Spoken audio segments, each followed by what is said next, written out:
So hi there, and welcome to an audio version of the Common Constitutionalist Weekend podcast.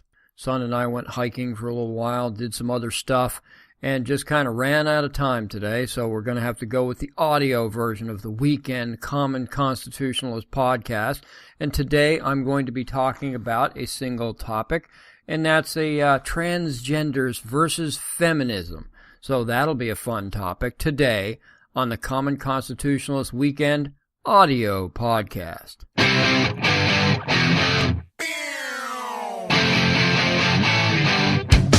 are listening to the Common Constitutionalist, broadcasting from an undisclosed location, free from the prying eyes of establishment black helicopters.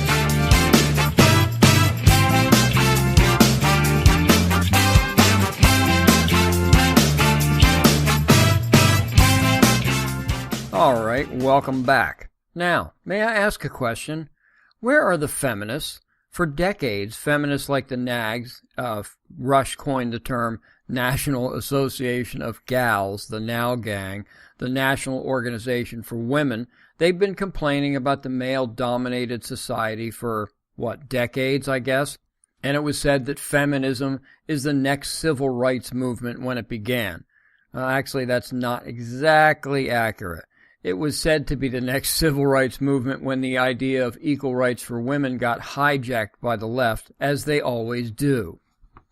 And now that I think about it, it's kind of no different from the hijacking of the civil rights movement to begin with. Phony feminists are no different than the race pimp black activists who have made a fortune exploiting their own people of color. Turns out you can make a pretty good living in the exploitation business. And ain't that the truth? Look at look at Sharpton and Jackson and all those other guys. They've lived pretty comfortable for a long time off of the backs of their own people of color. But as I said, the feminists have been whining about equal rights and equal access for women for a long time. And for the most part, they've gotten their way. We've let them get their way. I mean, look at that Title IX thing, that stupid Title IX nonsense. I think it was back in the Nixon administration that it was made a law. Well, it was, and it's still billed as providing equal opportunities for female athletes and others.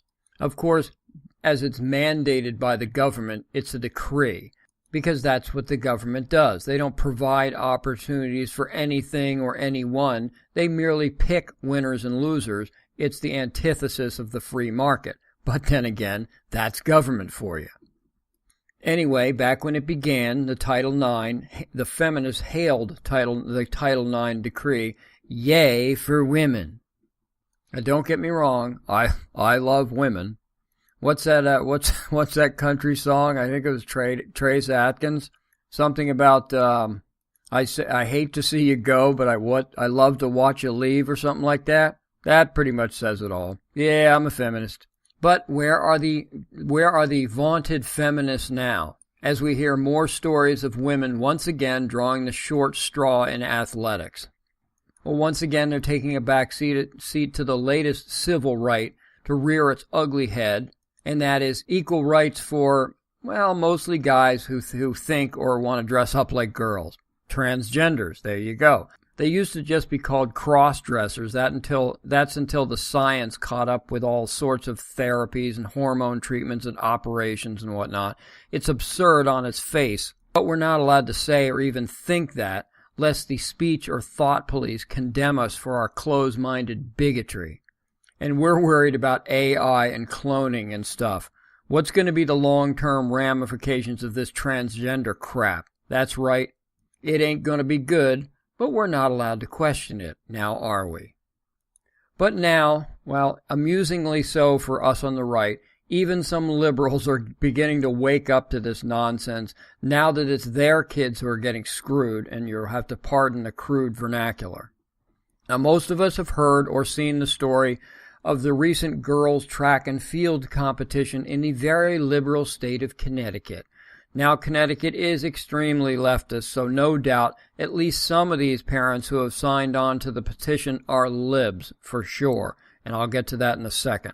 But from a strictly, say, puerile position on the right, I frankly think this is delicious. It's not charitable for me to say, but I frankly think this is terrific because it just shows that even liberals have a red line of tolerance that they won't cross. No matter how progressive you may think you are, there will always be someone who is more. And that's because, well, that's what liberalism breeds.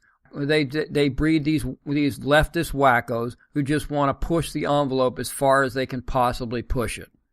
So let's take a quick break, and I'll be right back with more fun with transgenderism. Yay!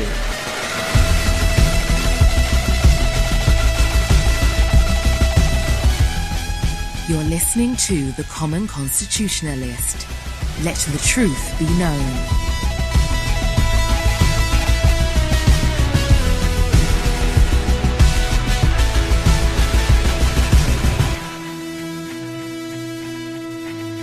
All right, I am back. Now, again, if you've heard, there was a girls' track meet at a Connecticut high school. 2 transgenders, boys who kind of like think they're girls, were permitted to compete with actual girls. And gee, what do you think happened? Yes, you'd be right if you think that. That's right, the 2 boys beat the crap out of the girls in the 100 and 200 meter dash. And dig this, and the winners didn't just win, but posted a time, or the one who came in first place posted a time of 11.27 seconds for the 100 meter dash. Well, you think that's fast, you may ask? I don't know. Well, yeah, it is. As a matter of fact, it was a meet record. Now, let's just put that 11.72 seconds for the 100 meter dash into perspective. The qualified, now you got it. Yeah, this is unbelievable. The qualifying time for the women's 100 meter dash in the 2012 Summer Olympics was 11.29 seconds. Want some more perspective? The average 100 meter sprint for high school girls is 13.2 seconds. And this was 11.72 seconds. The Olympic qualifiers were 11.29 seconds. That's a half a second off the Olympic pace. This is the freaking Olympics, people. And we're talking about high school, quote-unquote, girls. Yeah, sure we are. So in other words, these poor girls, and I don't mean the fake wannabe girls, I mean the real girls, they don't stand a chance in hell. They just simply don't. I feel terrible for these girls.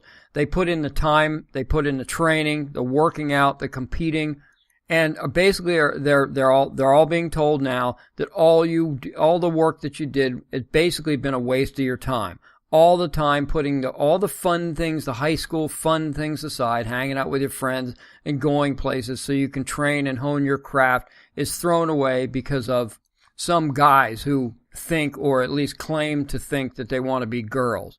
Well, welcome to the world of shattered dreams, high school girls.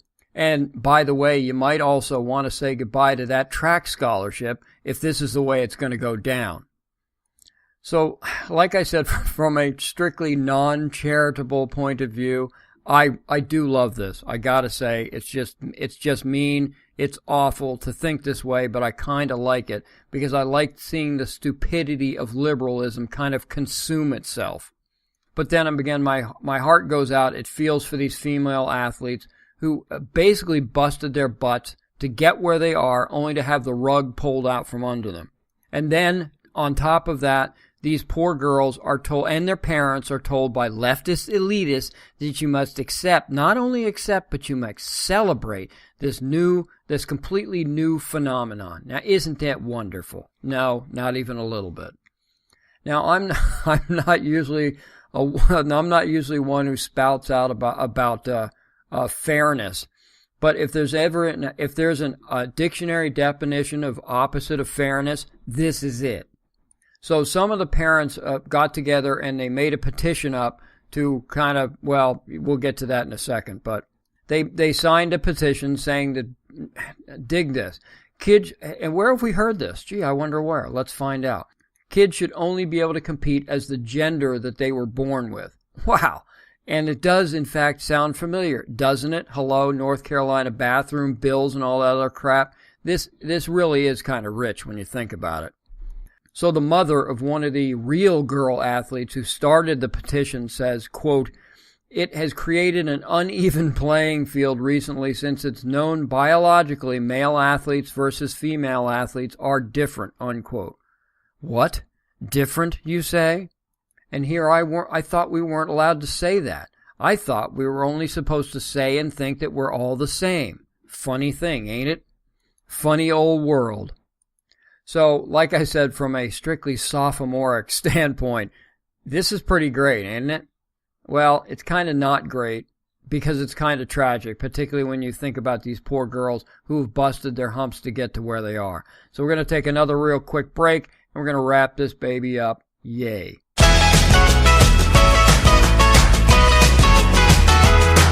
You're listening to The Common Constitutionalist. Let the truth be known.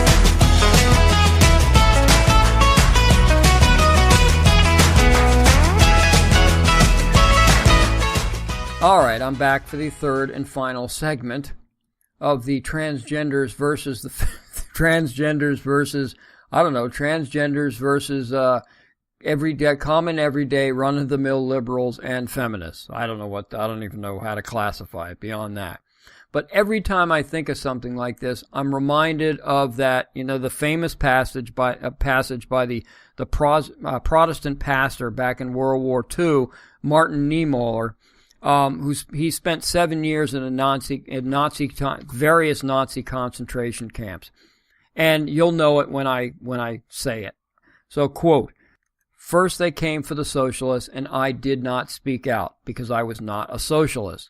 Then they came for the trade unionists, and I did not speak out because I was not a trade unionist. Then they came for the Jews, and I did not speak out because I was not a Jew. Then they came for me, and there was no one left to speak for me," unquote. And that pretty much says it all, because we know, we got it. We just have to know by now that this is the way it always works with progressive leftism. If this kind of stuff, all this kind of stuff, and it's just the way leftism always is, like I said, there's always somebody more liberal, there's always somebody more radical, there's always somebody more progressive that's always going to push the envelope beyond what you think it should be, no matter how liberal you may be. And if it's not stopped, if these types of things aren't stopped in their infancy, they metastasize like a cancer until it eventually consumes and kills the host. And guess who the host is? Well, the host in this particular case, and in many of these cases, is our country, America. So the next time you hear one of us right-wing wackos warning of some encroachment by the left, maybe you should kind of take heed instead of just dismissing us as homophobes or sexists or bigots or racists or whatever. We know what we're talking about on the right because we actually take the time to study the unredacted and unedited history of these things, and it always ends the same way, not well. And thank you for spending your time with me. This is Brent Smith. I'm the Common Constitutionalist. Y'all have a blessed balance of the weekend, and I will talk at you either by video or audio next week. See ya.